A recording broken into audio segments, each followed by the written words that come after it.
মিশরের নীল নদে পানি আসে না। আমর ইবনুল আস রাদিয়াল্লাহু তাআলা আনহু উমর ফারুক রাদিয়াল্লাহু তাআলা আনহুর কাছে চিঠি লিখেছে, আমিরুল মুমিনিন, আল্লাহ রাব্বুল আলামিন আমাকে সুযোগ করে দিয়েছেন, আমার নেতৃত্বে মিশর ইসলামের সুশীতল ছায়াতলে আশ্রয় গ্রহণ করেছে। মিশরে খেলাফত কায়েম হয়ে গেছে, কিন্তু দুঃখজনক ব্যাপার হলো মিশরের যে নীল নদ, এই নদীতে পানি আসে না, দরিয়াতে পানি আসে না।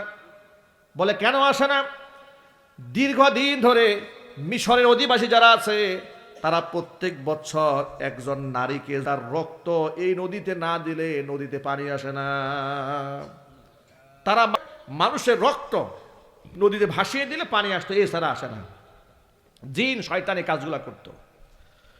এই সংবাদ যখন ওমর ফারুক রাদিয়াল্লাহু তাআলা আনহুর কাছে দেওয়া হলো, ওমর রাদিয়াল্লাহু তাআলা আনহু জবাবে ছোট্ট একটা চিঠি লিখলেন। আর ওই চিঠিটা মিশরের তৎকালীন বাদশাহ খলিফা আমর ইবনুল আস রাদিয়াল্লাহু তাআলা আনহুকে উদ্দেশ্য করে লেখেননি।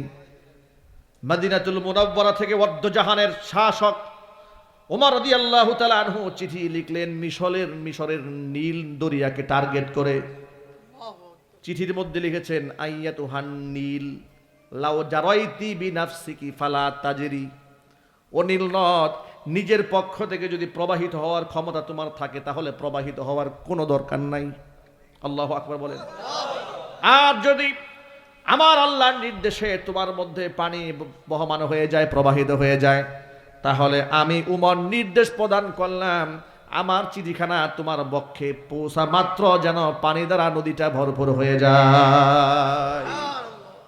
সাহাবায়ে কেরাম রাদিয়াল্লাহু তাআলা আনহুম আজমাইন, সিরাতের কিতাবের মধ্যে এসেছে, তারা বলেন ওমর ফারুক রাদিয়াল্লাহু তাআলা আনহুর লিখে দেওয়া সেই চিঠিখানা, চিরকুটখানা নিয়ে যখন আমরা দরিয়ার উদ্দেশ্যে রওনা হলাম, একেবারে ফেটে চৌচির হয়ে আছে দরিয়ার মাটি, সেখানে মাঝখানে রেখে আমরা চিরকুটখানা নদীর মধ্যে ফেলে দিয়ে আমরা যখন শুকনা নদী দিয়ে আমরা হেঁটে, এমন একজন পাওয়ারফুল নেতা হযরত উমর খাত্তাব রাদিয়াল্লাহু তাআলা আনহু, তিনি মসজিদের মিম্বারে দাঁড়িয়ে খুতবা দিচ্ছেন।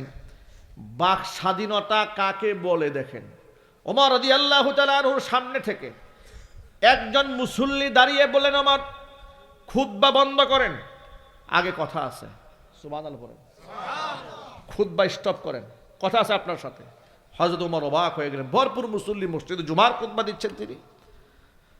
আপনি যে জামাটা গায়ে দিয়েছেন, যে কাপড়ের জামা পরেছেন, দুইটা টুকরা দিয়ে বানিয়েছেন, ওই একই টুকরার কাপড় আমার গায়েও আছে। জিহাদের ময়দান থেকে লভ্যাংশ, আনফাল, যুদ্ধলভ্য সম্পদ থেকে এগুলা বণ্টিত হয়েছে। তাহলে একটা টুকরা ভাগে আমি পেয়েছি, ভাগে তো আপনিও আরেকটা টুকরাই পেয়েছেন। আমি গায়ে দিলাম এক টুকরা কাপড়, আপনি গায়ে দিলেন দুই টুকরা কাপড়, বাকি টুকরা কোত্থেকে পাইছেন আগে জবাব দেন।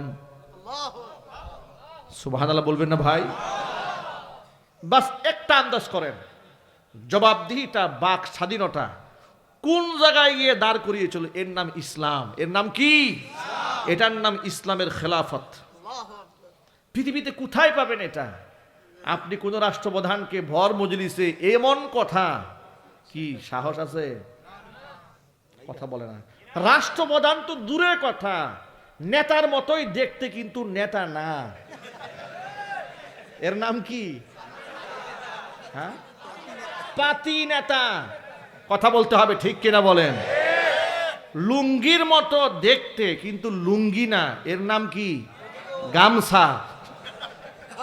এর নাম কি? গামছা। কিন্তু চামচের মতো দেখতে, চামচ না। এর নাম কি? এর নাম চামচা। ঠিক কিনা বলেন?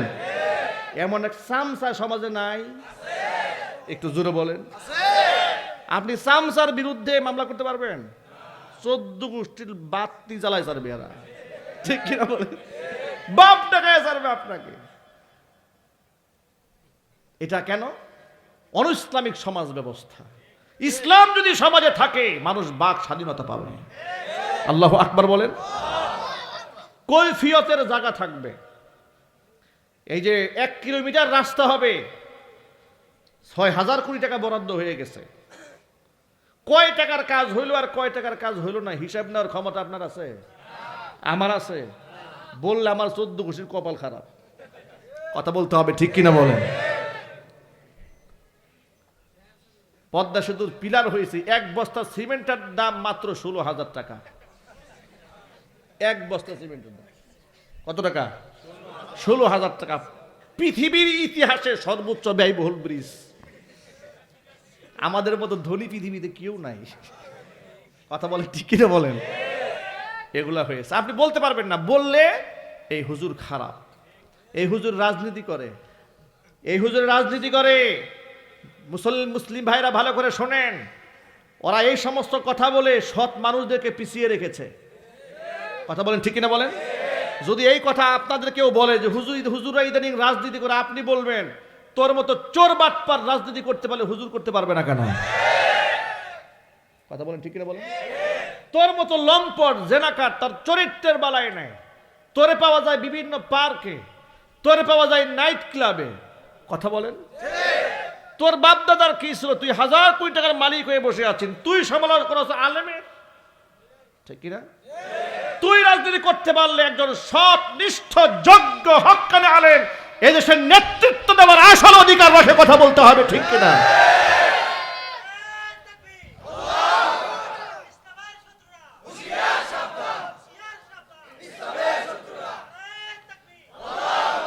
এবার শোনেন, ওমরে ফারুক রাদিয়াল্লাহু তাআলা আনহু কি ঠান্ডা মেজাজের লোক ছিলেন, ঠিক না? একেবারে কুল। আল্লাহু আকবার বলে। ওমরের মেজাজ ও ইসলামের মেজাজ, সুবহানাল্লাহ বলে। ওমরে ফারুক রাদিয়াল্লাহু তাআলা আনহু কি এত বড় অপমান, ভর মজলিসে সবার সামনে বলল, যে জামা আপনি পরেছেন ওটা 2টা টুকরা দিয়ে বাঁধানো, আর আমার গায়ে 1 টুকরা। আগে জবাব দেন, পরে বয়ান করেন। এবার ওমর রাদিয়াল্লাহু তাআলা আনহু পাশেই তার ছেলে আব্দুল্লাহ বসা ছিলেন।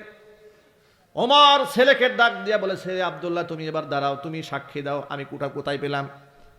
ছেলে বলল, যেহেতু আমার বাবা আকার আকৃতিতে লম্বা, 1 টুকরা কাপড়ে তার সতর ভালো করে ঢাকে না, এই জন্য তার নিজের 1 টুকরা আর আমি আব্দুল্লাহর ভাগে যে 1 টুকরা পড়েছিল, বাপ বেটার 2 টুকরা মিলাই একটা জামা বানায়া গায়ে দিয়েছে। আল্লাহু আকবার বলে। এটার নাম ইসলামের খলিফা। কার খলিফা এটা? ইসলামের খলিফা। এমন একটা সমাজ হোক, এটা আমরা চাই না। এটা কি কোরআন বাদ দিয়ে, ইসলাম বাদ দিয়ে হবে না? এগুলো ইসলাম বাদ দিলে হবে না, ইসলাম দিয়েই সমাজ ব্যবস্থা কায়েম হবে ইনশাআল্লাহ বলেন। আরেকটা ছোট্ট ইতিহাস শোনাই। ওমরে ফারুক রাদিয়াল্লাহু তাআলা আনহু পিঠা খেতে পছন্দ করতেন, ভালোবাসতেন। একদিন তার স্ত্রী সুন্দর করে কিছু পিঠা বানিয়ে তার সামনে উপস্থাপন করলেন।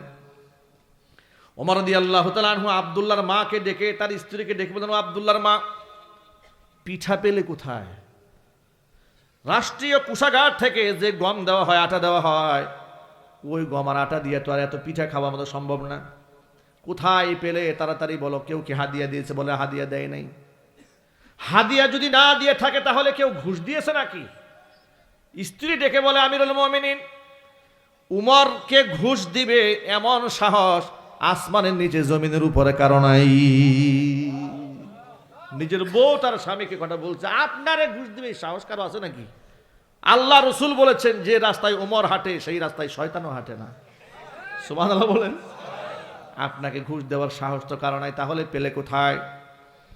স্ত্রী বলে, শোনেন, বিগত 6 মাস ধরে রাষ্ট্রীয় কোষাগার থেকে আপনার জন্য যে বরাদ্দকৃত আটা আছে, বলে হ্যাঁ আছে।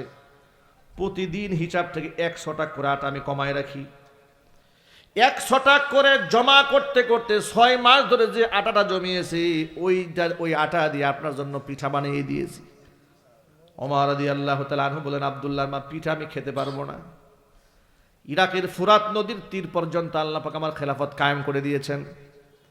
আমি জানি না ইরাকের ফুরাত নদীর তীর পর্যন্ত যত মানুষ আছে সমস্ত মানুষের মুখে এই পিঠা আমি তুলে দিতে পারবো কিনা। যদি আমি না পারি, আমি খলিফা হওয়ার সুবাদে পিঠাটাকে বেলি।